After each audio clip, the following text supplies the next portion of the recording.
programa de hoy, el Papa Francisco cumple 10 años de pontificado. El aniversario del pontificado del Papa, Iglesia Argentina pide a la Virgen de Luján que lo cuide y proteja. Las encíclicas y mensajes más importantes del Papa Francisco en sus 10 años de pontificado. Le contamos más en nuestro especial. Nicaragua evalúa suspender relaciones y cerrar embajada en Vaticano tras críticas del Papa. Obispos alemanes en forma abrumadora votan por polémicos cambios en el catolicismo. Se espera respuesta del Vaticano. Hola amigos, hola Eddie, ¿cómo te encuentras? Bien, gracias Natalia, un gusto estar contigo empezando la semana desde nuestros estudios en Lima, Perú. Bienvenidos a su programa con enfoque católico EWTN Noticias. Yo soy Natalie Paredes. Soy Eddie Rodríguez Morel, gracias por estar con nosotros. Empezamos la noticia contándoles que el Papa Francisco celebra hoy 10 años de pontificado. Sobre su gestión al mando de la Iglesia dice que no es un trabajo fácil. En reciente entrevista al diario italiano El Fatto Quotidiano, también dijo que prefería no evaluar su pontificado. Más bien sostuvo que el Señor juzgará su vida en función de haber practicado las obras de misericordia corporales como las enseñó Jesús. Más adelante en nuestro especial sobre el nuevo aniversario del Papa profundizaremos más sobre su vida y obras. El Ministerio de Relaciones Exteriores de Nicaragua informó este domingo que está evaluando suspender las relaciones diplomáticas con el Vaticano, 2 días después de que el Papa Francisco comparara el régimen de Daniel Ortega con las dictaduras groseras de inicios del siglo XX. Le contamos. Me permiten darles un abrazo hermanos, si somos hermanos, no preciso ni decir. Entre el Estado Vaticano y la República de Nicaragua se ha planteado una suspensión de las relaciones diplomáticas, indica la nota de prensa del Ministerio de Relaciones Exteriores de Nicaragua. Líneas más abajo, la misma información del gobierno nicaragüense hace una aclaración. Dice así: existen medios vinculados al terrorismo golpista que divulgaron la noticia tergiversada de una posible ruptura diplomática con la Santa Sede. La calificaron de noticia falsa. Sin embargo, trascendió que desde Roma se comunicó de forma verbal a la Secretaría de Estado del Vaticano la ruptura de las relaciones, según el medio nicaragüense Confidencial. Se basa en fuentes diplomáticas que no identifica.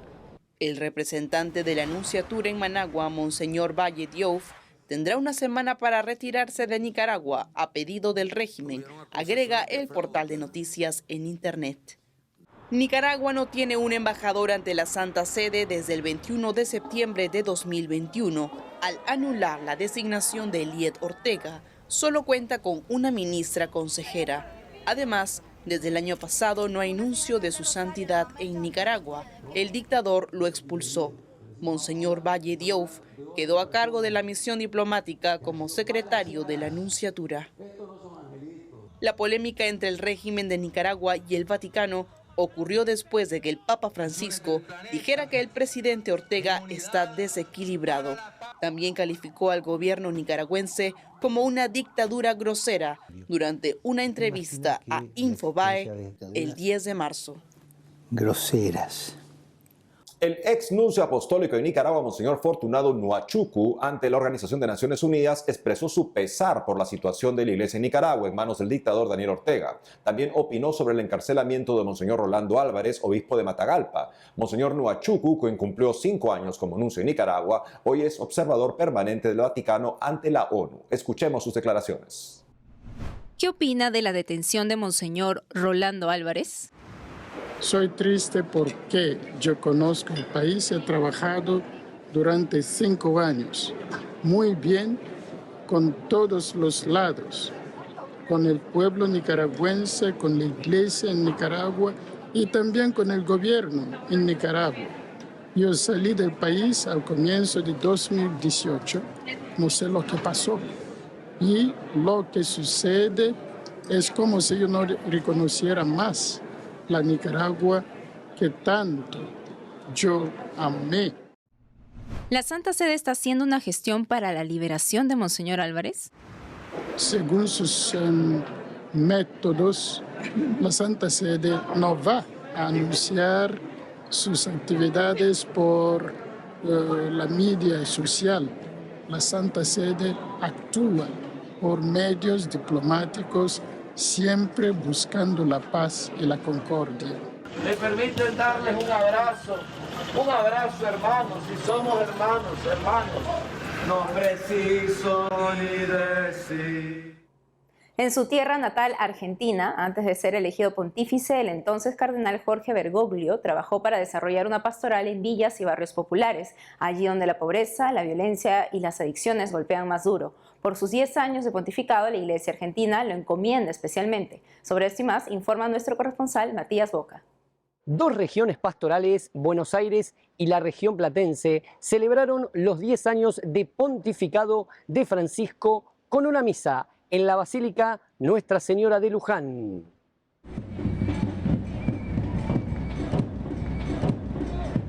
Las regiones pastorales Buenos Aires y Platense celebraron en forma conjunta el 10º aniversario del pontificado de Francisco con una misa de acción de gracias pidiendo a la Virgen de Luján que cuide y proteja al Papa Francisco.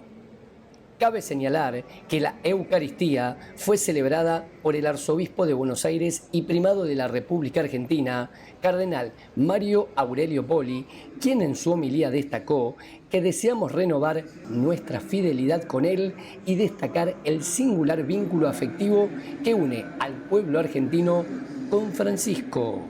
Destacó asimismo la figura del Papa como la de un mediador por la paz, conciliador entre los pueblos y su llamado constante a una cultura del encuentro. Rezamos por nuestro querido Papa Francisco, que es una bendición de Dios para nuestra Iglesia y para el mundo en general. Queremos decirle al Papa, en primer lugar, que lo queremos mucho, le queremos contar que rezamos por él y lo vamos a seguir haciendo, y le damos gracias a Dios de modo especial por su pontificado que nos inspira a vivir el Evangelio. La pastoral de drogadependencia y la pastoral de barrios populares de la Arquidiócesis de Rosario expresaron su preocupación por la situación de inseguridad y narcotráfico que azota día a día las calles rosarinas. A través de un comunicado, rompamos el silencio que mata. Las pastorales se refirieron a la escalada de violencia vinculada al narcotráfico que se da en la ciudad. A diario escuchamos hablar de la oferta del narcotráfico y las muertes que genera, pero poco hablamos de la demanda que hay en nuestra sociedad de consumo. Es necesario salir del silencio hipócrita y acrítico, advierten en el texto. Ante este escenario, consideraron necesario un gran acuerdo social y también político. Cabe señalar que en la ciudad de Rosario la violencia vinculada al narcotráfico ha venido en crecimiento durante los últimos años y solo en 2023 ya son 65 los crímenes cometidos, en su mayoría de forma planificada. En este momento, como Iglesia, podamos pedirle a la sociedad romper este silencio, un silencio que muchas veces silencian las estadísticas sobre la problemática de los consumos, silencian las universidades cuando no están capacitando a los profesionales, silencia muchas veces la política cuando no genera campañas de prevención que problematicen los consumos. Hablamos también muchas veces de un silencio dentro de la sociedad que lamentablemente no hablamos de este tema en familia. En Buenos Aires, Matías Boca, EWTN Noticias. Ha concluido la reunión de los obispos alemanes y tenemos sus conclusiones sobre el camino sinodal alemán, bastante preocupantes. Para conversar al respecto estamos comunicados con Christoph Wenner de CNA Deutsch. Bienvenido, Christoph, al programa. Gracias. Christoph, dinos cuáles fueron las conclusiones de la mayoría de los obispos alemanes. De hecho, la mayoría de los obispos alemanes han votado a favor de todas las resoluciones que se presentaron en el camino sinodal alemán. Eso incluye un voto a favor de la ordenación de mujeres, considerando si eso podría incluir no solo el diaconado, sino también quizás en el futuro el sacerdocio. La introducción de la bendición de las uniones homosexuales en las iglesias alemanas de todo el país y en particular también un planteamiento de si las personas que se identifican como un hombre pero son biológicamente una mujer, es decir, un transexual, tal vez también podría convertirse en un sacerdote o de alguna manera ser ordenado en el futuro.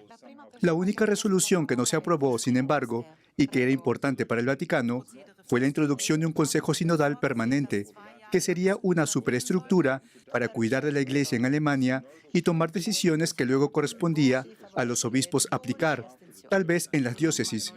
No se introduciría por el momento, y esto, por supuesto, después de la intervención del Vaticano sobre esa cuestión. Sin embargo, no está fuera de la mesa. Todavía podría ser introducido en el futuro un comité sinodal en los próximos años. A synodal committee will be looking at these questions in the years to come. ¿Por qué la mayoría de los obispos alemanes parecen estar tan lejos de una visión católica de la Iglesia y del gobierno de la Iglesia?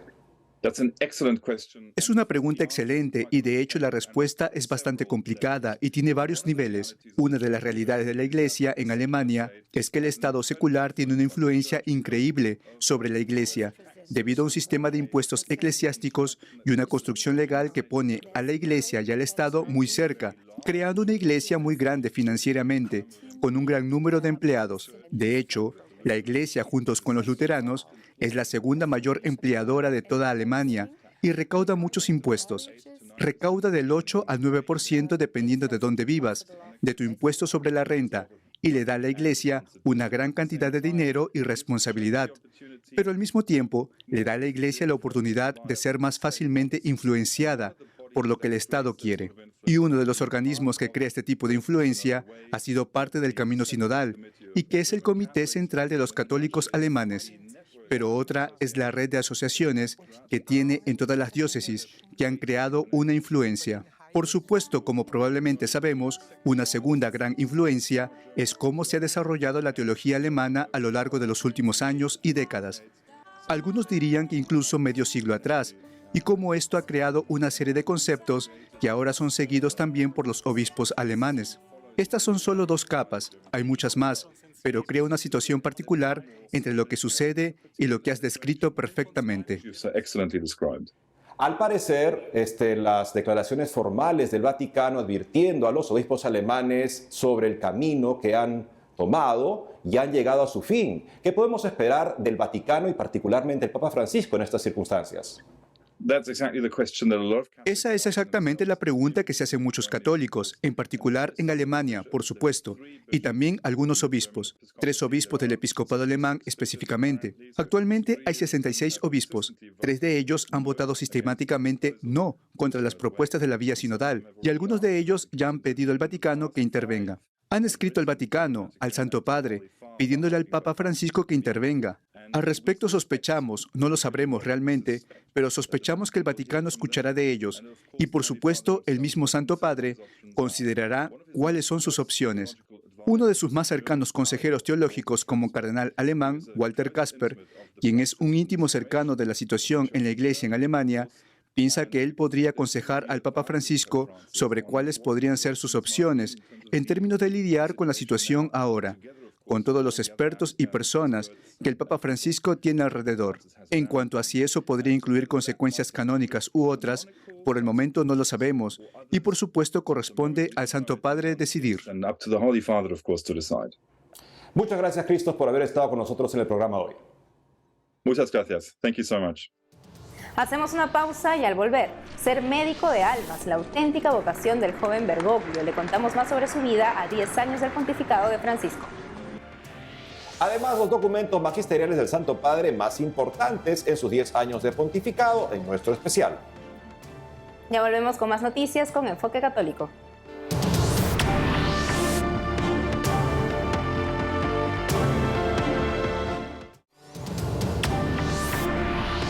¿Cómo influyó la familia del Papa Francisco en su vocación? ¿Cómo descubrió su llamado al sacerdocio? ¿Cómo vivía su vocación? En el siguiente informe sobre la biografía del Papa, la periodista italiana Francesca Ambrogetti, coautora del libro El Jesuita, me cuenta sobre los hitos más importantes de la vida del Papa Francisco hasta su elección como pontífice.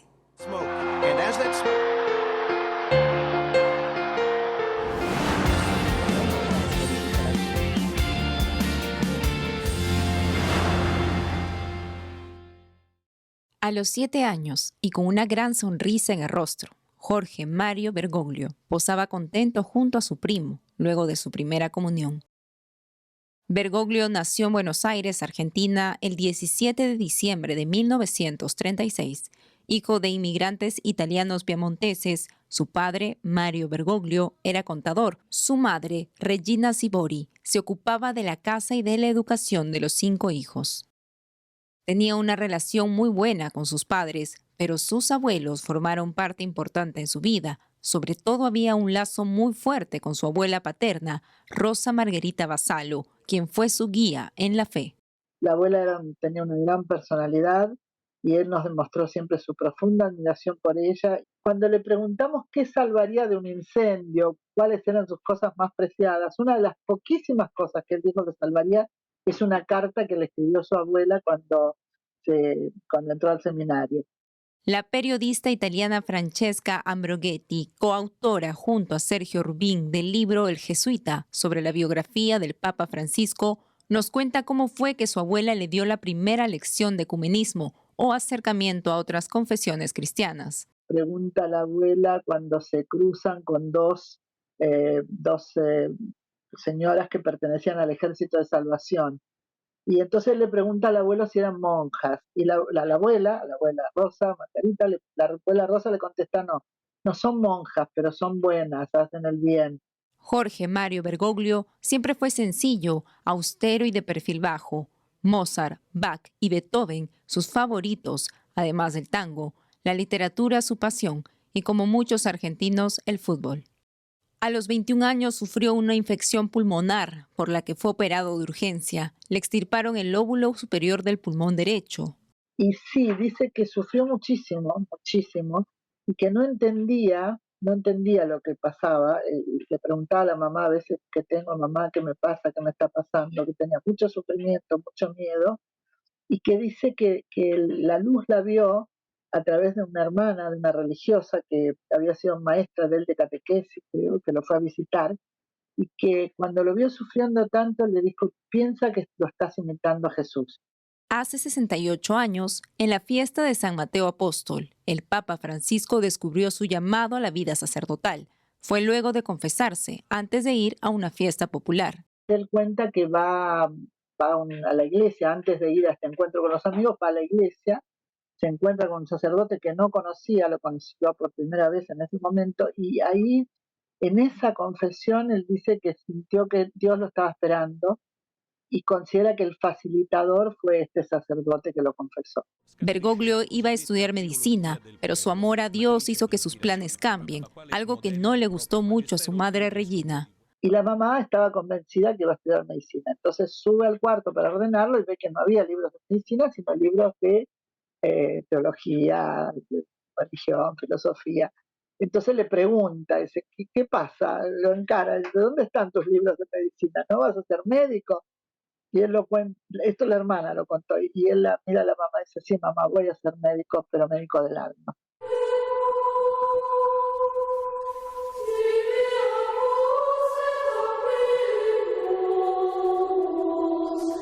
Jorge Bergoglio tampoco tenía planeado ser jesuita, pero su deseo de ser una iglesia que va al encuentro fue lo que le atrajo de la Compañía de Jesús. Su verdadero deseo cuando termina el seminario era ir de misionero a Japón. Tenía esta idea del Oriente, quería ir para allá y no se lo permitieron por el tema del pulmón.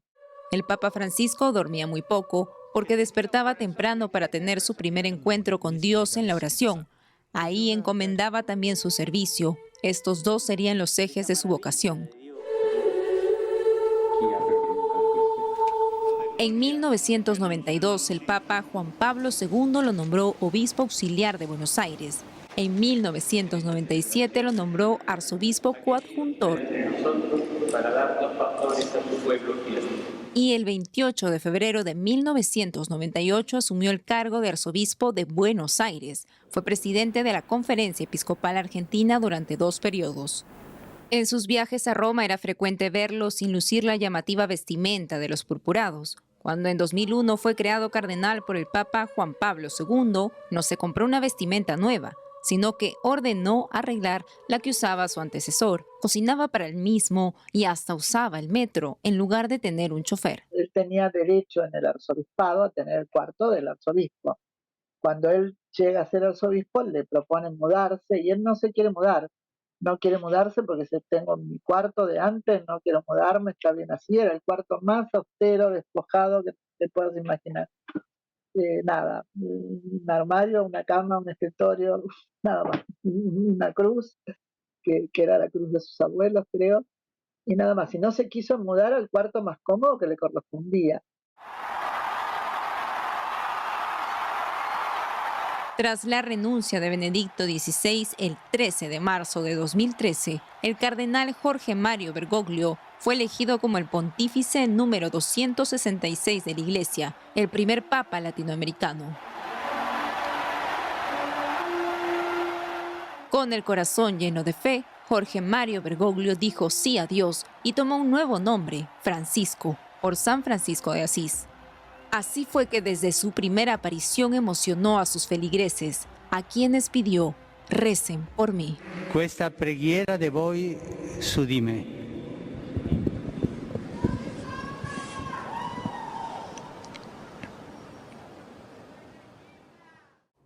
Una característica del pontificado de Francisco es su intensa labor de publicación de documentos magisteriales. Nicolás García de WTN Noticias nos explica y hace un recuento de los más importantes. 3 de octubre del 2020, Asís, Italia. El Papa Francisco firmaba su encíclica Fratelli Tutti junto a la tumba de San Francisco. En este documento, el Santo Padre hizo un llamado a las autoridades internacionales a favorecer el desarrollo de una cultura de la fraternidad. La firma de la encíclica En los documentos pontificios se encierra la enseñanza del Sumo Pontífice en un aspecto de la Iglesia o un tema que requiere particular atención. Existen 5 tipos de documentos que un Sumo Pontífice puede escribir. El primero son las cartas encíclicas para enseñar algún tema moral, avivar la devoción o condenar errores.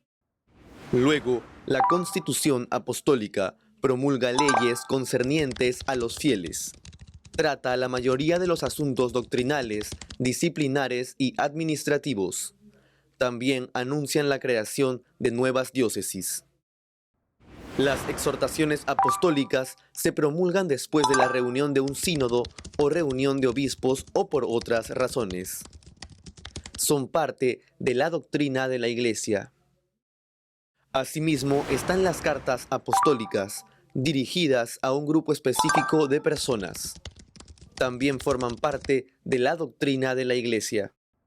Al final, los motu propios, documentos escritos por iniciativa personal del Santo Padre y con su propia autoridad, suelen guiar alguna realidad de la Iglesia acorde al gobierno del Papa. Hanno persa in quei drammatici momenti. Ribadisco que la violencia è autodestructiva. El Papa Francisco escribió 3 encíclicas, 6 constituciones apostólicas, sin contar las creaciones de diócesis. También escribió 5 exhortaciones apostólicas, 6 cartas apostólicas y más de 50 motu propios. Es el Papa con más motu propios en las últimas décadas. El padre Juan Carlos Vázquez, director de 10 Minutos con Jesús, nos explica la importancia de las 3 encíclicas del Papa Francisco. Están los 3 documentos fundamentales, ¿no? Está la Lumen Fidei, que escribió esa carta encíclica a la par con el Papa Benedicto, o sea que fue justo cuando estaban cambiando y se nota mucho la mano del Papa Benedicto. Está luego Laudato Si, que personalmente creo que es la obra más importante de Francisco, porque en ella deja el primer legado de la Iglesia para la ecología, es entender el signo de los tiempos y abrazar algo que tal vez no era tan cercano, ¿no? O que estaba, sí estaba, pero no estaba de esta forma tan bien explicado y tan cercano al corazón de la Iglesia. Y la última es Fratelli Tutti, que nos sorprendió a todos porque es un estilo mucho más abierto, donde se invita sobre todo a los que no son cristianos a compartir nuestras creencias, ¿no? Dentro de los otros documentos, el padre Juan Carlos resalta la gran utilidad de la exhortación apostólica Amoris Laetitia, que dio a los sacerdotes herramientas para acompañar a los matrimonios. Y yo uso, por ejemplo, en mi labor pastoral muchísimo el capítulo 4 de esa exhortación apostólica, porque me parece que es fundamental para que los matrimonios trabajen el día a día, ¿no? El cómo perdonarse, el cómo actuar sin revanchas, el cómo caminar hacia la santidad en medio del matrimonio. Me parece que es una herramienta fabulosa para poder ayudar a las parejas.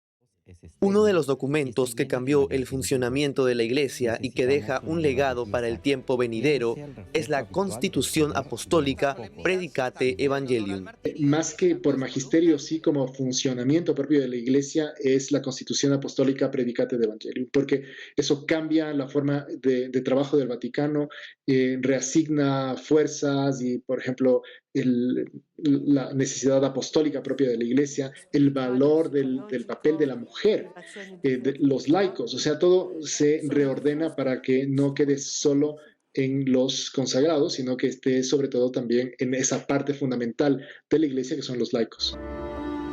Entonces, ¿qué documentos podemos leer para entender el legado del Papa Francisco?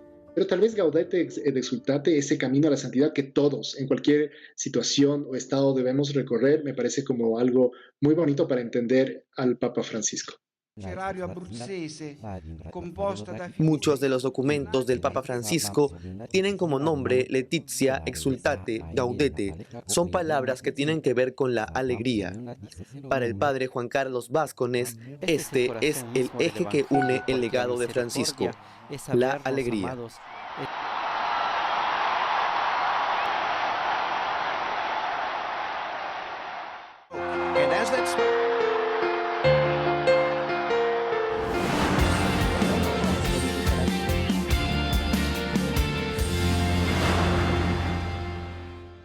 Amigos, hemos llegado al final del programa. Ha sido un gusto estar con ustedes.